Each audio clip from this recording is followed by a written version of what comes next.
and then it made me really mad that when the FBI raided the safe, I know what was in that safe. And it's not a regular safe. It's a whole room, just so you know.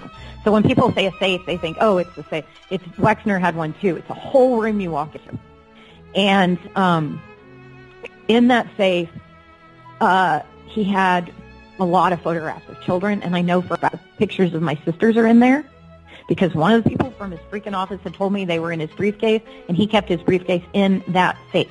He also kept everything in there because he told me he kept it for Wexner, everything. And when I asked why they recorded everything all the time, I said, is Wexner really paranoid? And he said, yeah, Epstein said, yeah, that's one way of saying it. He keeps everything. He records it all. He said, I record everything, and I keep it for Wexner in the safe. So the first house I go to has pinhole cameras. Jeffrey's showing me. He's really proud of them. Second house I go to has pinhole cameras. He says, Wexner gave me this house for $1. Wexner gave me this for $1. Then I go to the apartment. They had pinhole cameras in the Victoria's Secret dressing room. Now, just to fast forward, when I was in Wexner's house, there were cameras there were pinhole cameras throughout that thing. And Jeffrey, again, is like, oh, look at all the pinhole cameras. And Ghislaine says, you need to be careful. We can see everything. When I would go to the restroom or take a shower or anything, Ghislaine would call me, and from the speaker, and this is in New York, sometimes in London, in different places, she would say, get out of the loo, get off the toilet. She would start screaming at me. And I was on the toilet. And I'm like, what's happening? So then later Jeffrey's like, oh, yeah, everything's being fed to Abigail. They're watching everything. They literally watched my every move, Whitney. Who does that? My point is, who has cameras everywhere? Sharpshooters, Dobermans, mafia. That's why I said mafia. I'm like, I don't know anyone who lives like this. There were little pinhole cameras in that first mansion that Annie met Jeffrey in, and in the second mansion that he gave Jeffrey for $1.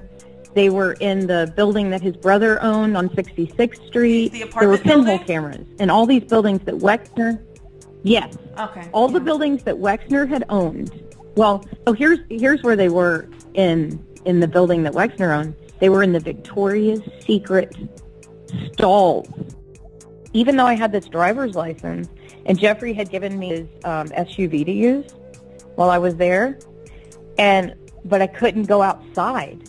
Because, Whitney, there were sharpshooters, and no one discusses this, actual freaking sharpshooters everywhere. And anyway, the weirdest part about being at Wexner's was it wasn't the basement, because they had a basement. It was, like, below that, and there was a sauna in that room, like a huge sauna, and then they had, like, a vault, and then they had a door to an underground tunnel. And the only way I knew it was an underground tunnel was because their maid told me. I said, what is this door? Because I used to keep everything down there. And she said, oh, that's the tunnel that leads to the main house. I'm like, well, that's weird. Why would they do that? And she said, oh, you don't know? And I said, no. And she said, there's a giant 10,000 square foot floor that raises up when someone goes through that tunnel. And then they can enter the room secretly, go in, and then no one ever sees them. The floor raises up. She said it's 10,000 square feet. I mean, here's the thing. I lived there for 3 months, and I never once saw him. I saw Abigail on her horses, go out to get her horses. I could just see her and go out, but I never once saw him. And that's why I called him, like, the Wizard of Oz, because he was controlling everything, but no one ever saw the guy. Okay, so Wexner set up, just so you know, nobody talks about this, but Whitney, before that first house, the house that Wexner gave to Jeffrey for $1, it's like the mansion that he raped all the children in. Before that house, there was another one. Yeah, Wexner gave him that one, and that thing was incredible. That's where Annie actually met him. I brought her over there. But that house, that mansion then was later given to Ghislaine recently. She sold it to give it to, or the townhouse, whatever, and that's how she settled with Virginia. She sold that. Oh, my God, that woman. And she also had an apartment she took me to. So then she shows me all this stuff on the mantle.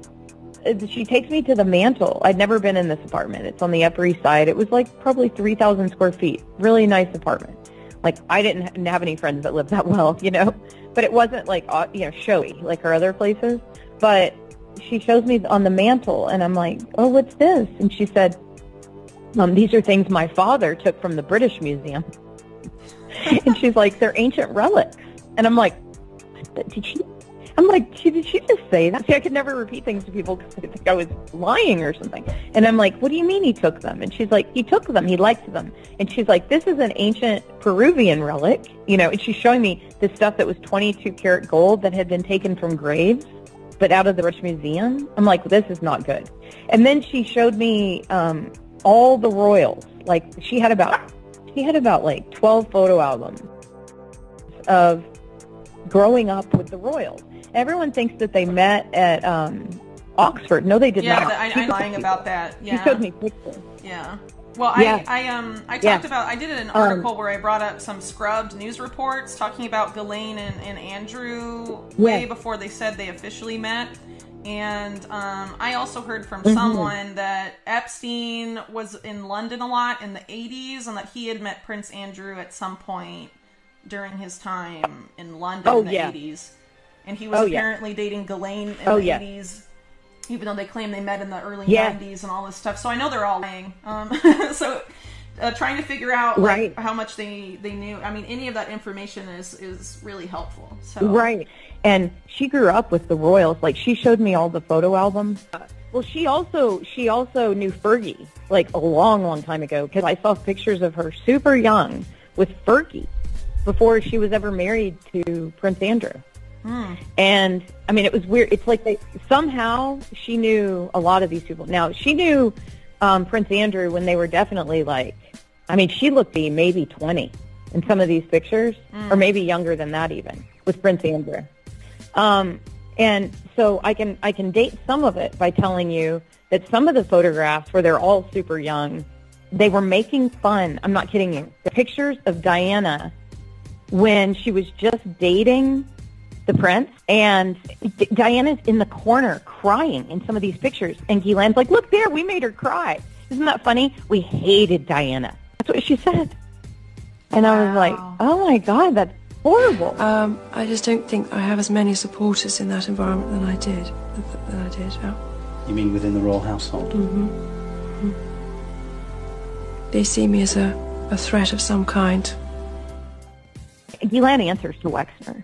I know that for a fact. So you think she answers more to that's how I knew he was Wexner than like, I don't know, like Israeli intelligence where her dad worked, right?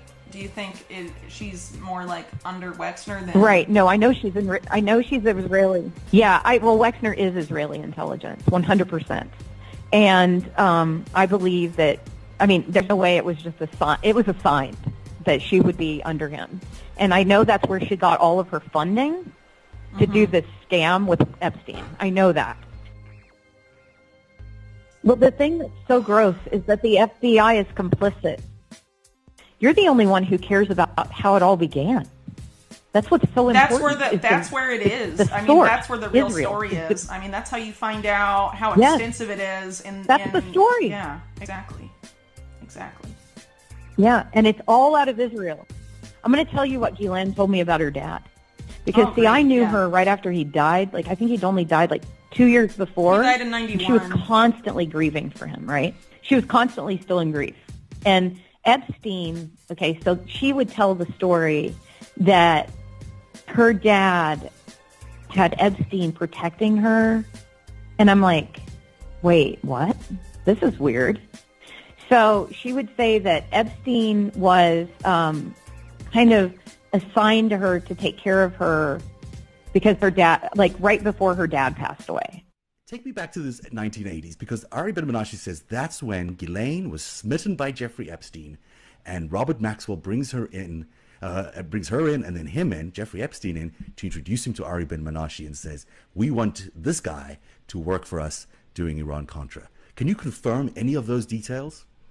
I can help you understand the timeline and who participated with Jeffrey Epstein and how he became a spy and what he did when he became a spy. I can help you in all those areas because I was there. You were there? Did he tell you? Did he tell you I'm a spy? Did he go and say I'm working for the Israelis? Yes.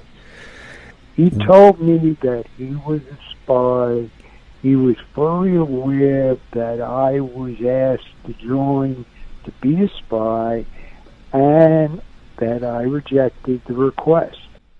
So Douglas Neese asked you to join them and be a spy, and you said, no, I don't want to have anything to do with that. I rejected the request of the spying.